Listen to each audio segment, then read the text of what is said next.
Ó, domingo, o Vasco enfrenta o Corinthians pelo Brasileirão. Você vai ver ao vivo na Globo. 3h30 da tarde tem o Bora Pro Jogo com o Thiago Medeiros e às 4 a bola rola. Esse jogo marcou, gente, a carreira do Roberto Dinamite, que é o maior ídolo do Vasco.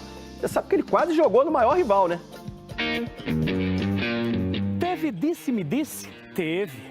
Também teve reviravolta, traições, rivalidade, bastidores na disputa por um craque. Esse rapaz aí, Roberto Dinamite, o maior da história do Vasco, que lá atrás, por pouco, muito pouco mesmo, não vestiu a camisa do grande rival. Senta que isso é puro suco de futebol brasileiro. Voltamos a 1980. Após uma década como profissional de destaque no Vasco, Roberto Dinamite foi negociado com o Barcelona. Chegou como craque, fez 2 gols na estreia, mas Dinamite foi perdendo espaço pela troca de técnico no time espanhol. O Flamengo ficou sabendo. Roda aí, Vitor, por favor. Dentro em breve, poderei dar a boa notícia de que teremos mais um craque na Gávea. O Roberto? Mais um craque na Gávea. O Roberto? Mais um craque na Gávea. Repórter insistente, o grande Raul Quadros. Só que lá na Espanha, minha gente, não é que Roberto admitiu? Roda aqui na 2.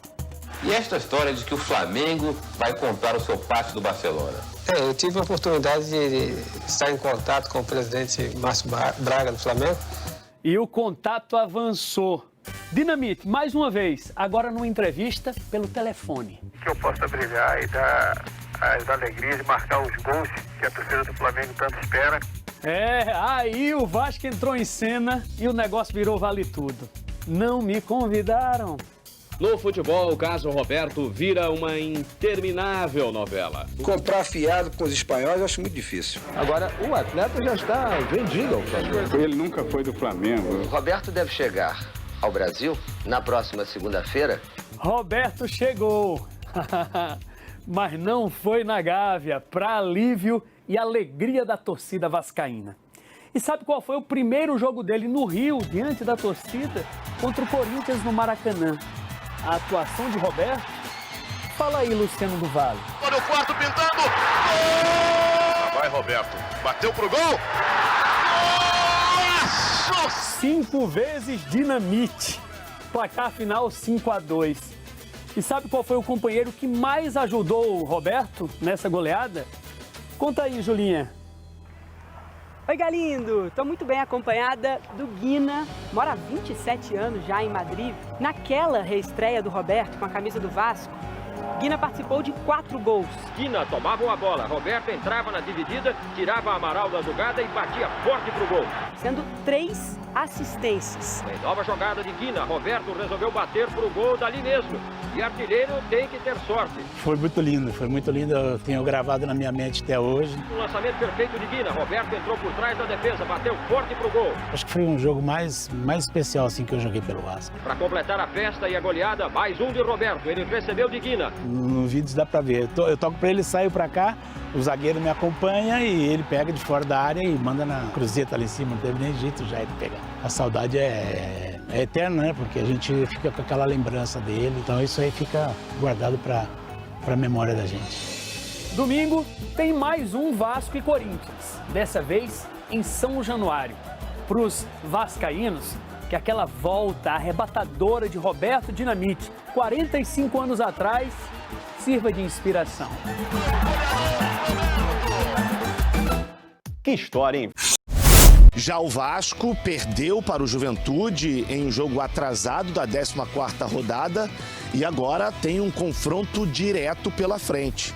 O Cruz Maltino recebe o Corinthians no próximo domingo em São Januário, jogo marcado para as 4 da tarde e a equipe carioca precisa da vitória para se afastar da zona do rebaixamento. O Corinthians está próximo na tabela de classificação, até mesmo por isso é um confronto considerado de 6 pontos.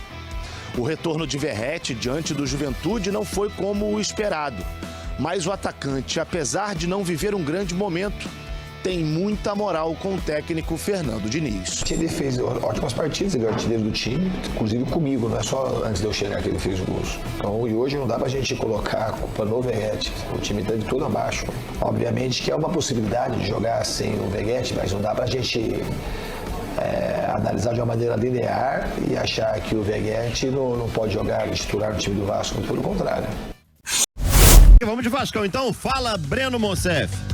Vamos lá, domingo tem Vasco e Corinthians, 4 da tarde em São Januário, o Vasco buscando voltar a vencer depois de ter sido derrotado pelo Juventude no meio de semana, enquanto isso, se movimentando no mercado, a janela que se fecha agora no início de setembro, o Vasco tendo aí os últimos dias, né? Para fechar nomes, já trouxe o Thiago Mendes, volante, o atacante Andrés Gomes e ontem falamos sobre o zagueiro Robert Renan. E agora o nome da vez é o Matheus França, meia, 21 anos de idade, ele que saiu em 2023 da base do Flamengo, foi para o Crystal Palace da Premier League, da Inglaterra, 19 jogos por lá e 1 gol nessas 2 temporadas. Não teve tanta sequência assim por lá e agora pode retornar ao Brasil. O Admar Lopes, diretor de futebol, está na Europa, ele foi à Turquia, agora está na Inglaterra, agora não, né? Nos últimos dias ele está na Inglaterra e as negociações com o Matheus França estão avançadas e pode ser o novo reforço do Vasco, esse jogador. Vamos seguir acompanhando, como eu falei, né? Pode ser o 4º reforço do Vasco aí nessa janela, a gente nessa expectativa de mais um nome reforçando o elenco cruzmaltino e o nome da vez é o do meia Matheus França. Enquanto isso, seguindo a preparação, hoje e amanhã os últimos treinos, domingo jogo em casa, para o Vasco buscar aí sair da zona de rebaixamento. Sair não, né? Conseguiu sair nas últimas rodadas. Eu digo se distanciar, porque a pontuação é a mesma.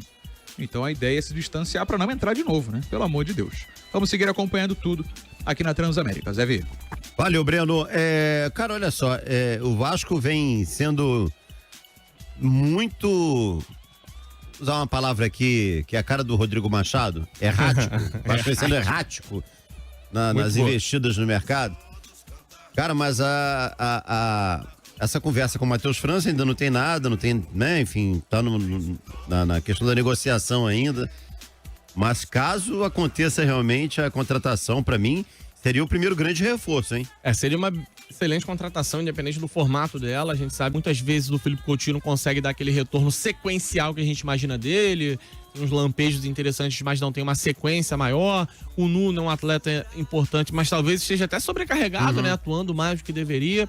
E mais um jogador para ter essa qualidade de passe, essa capacidade de gerar mais jogo, seria importante. O Vasco nem vem pecando tanto nisso, né? O Vasco é um time que, como o Diniz vem falando, na maioria dos jogos tem um bom número de oportunidades criadas, mas ter mais um jogador como o Matheus França, porque o Matheus ele já se assemelha mais a um meia de criação. Isso. Eu não gosto muito, que hoje todo mundo virou meio que ponta, né?